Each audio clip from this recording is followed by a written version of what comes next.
Hey everybody, it's Captain Kyle and I have Megatron. Yes, this is Megatron from the Classics line. It is the year 2006. Yes, he came out in 2006, which is when season 3 of the Transformers cartoon happened. And unlike many of the Megatrons that had come since G1, he actually becomes a gun. It's a Nerf gun, but it's a gun. But I'm going to go through him, his posability, and then the other uses of this mold in a new series that is concentrating on the evil leader of the Decepticons called the Megatron Files. Yes, the Megatron Files, all about me. Should be fun. Be right back.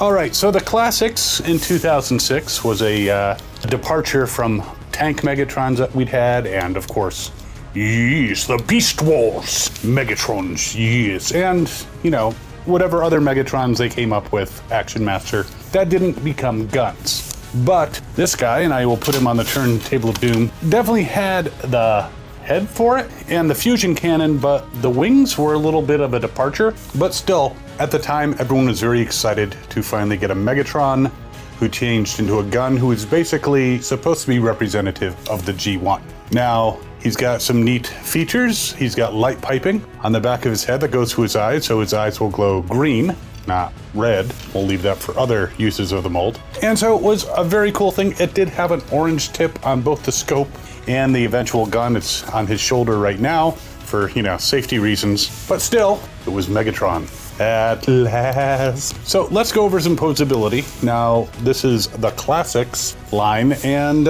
there were no ankle swivels at the time. But the Classics line itself was amazing because it brought back a lot of popular G1 Transformers in new forms, including Optimus. But I don't know if I'm going to do an Optimus Files because that's kind of already someone else's gig. Still, he could do a full Jean-Claude Van Damme. And Sky is here. Yes, she returns to the videos because she likes Megatron and me. Is there really a difference?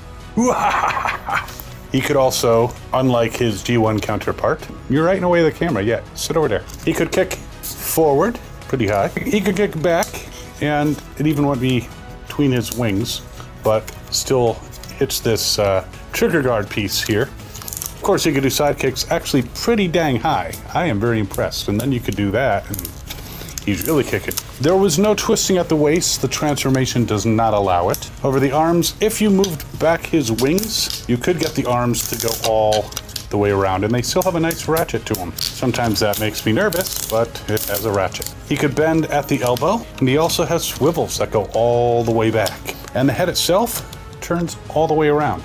No types of ab crunch or anything like that, but still a very posable new version of Megatron, yes. And people were very happy, and I'm going to put him in its gun mode, but before that, you need to realize that though this was great, something came out 2 years later that was better. Henkei! Yes, it is the Japanese version of Megatron, and without those pesky rules to, you know, keep our children safe, there was no orange tip. It was a black tip. There was no orange tip on the fusion cannon, and some other deco changes. He had clear instead of green, which looked much nicer. His light piping was red, so he had the evil Decepticon red eyes. And instead of purple on his chest, he had a nice silver chrome chest piece. And some other minor things, different coloration for the Decepticon symbol on the fusion cannon, and this one being shiny and lighter purple. I'd say the Decepticon symbols are about the same size, but his looks more embedded in the silver, which is kind of cool. And just to give you a full idea of what he looked like, and still does, we'll put him on the turntable of doom. This had more of a G1 feel without the coloration that caused, you know, a little bit of eye strain. But wait, there's more. Because 8 years after that, 2016, they used the very same mold for the One Shell Full 2-pack from the Platinum Edition. Now it was put out in the US, so he does have the orange tip on the shoulder and the orange tip on the scope. But this time he's got his red light piping. He's got red wings. Okay, we're not even going to talk about what red wings could also mean.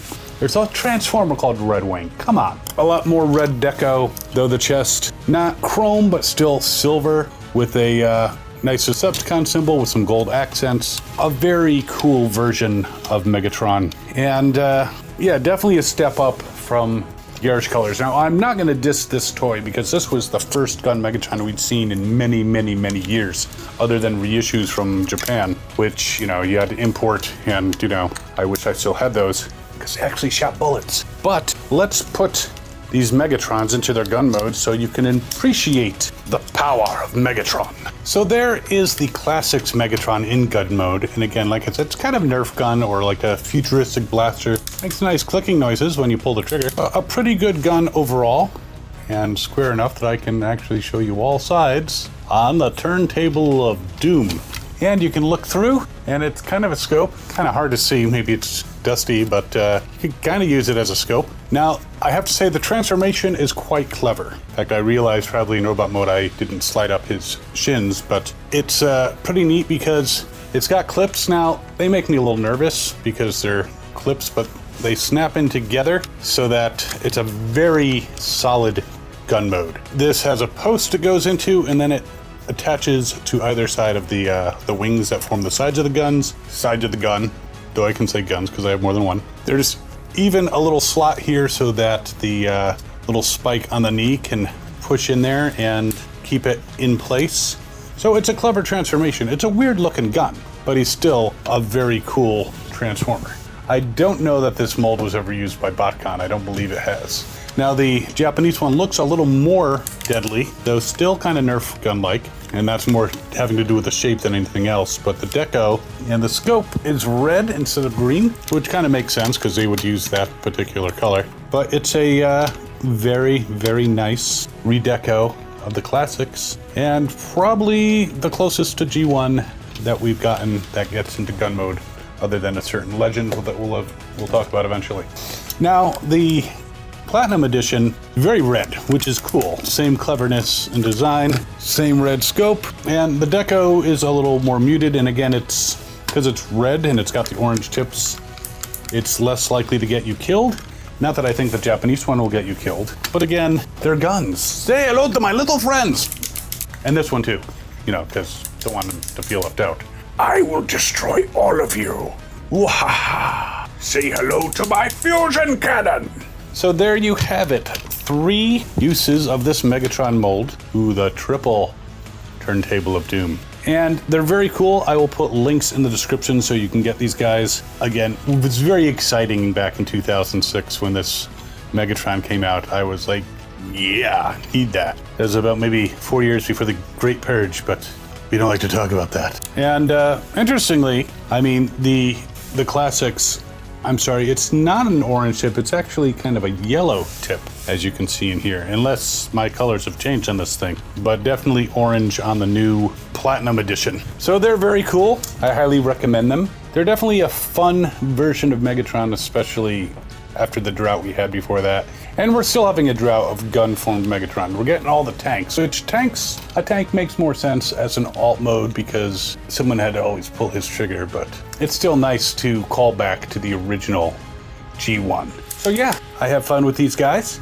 I hope you have fun watching these videos and having me show you some of these blasts from the past. And while you're debating whether or not you want to get one of these particular gun Megatrons, there is actually a knockoff of the original G1, which I have a video of, Destroy Monarch, right over here. Check that out, it's a fun video. And we will see you next time. As always, have fun and good hunting.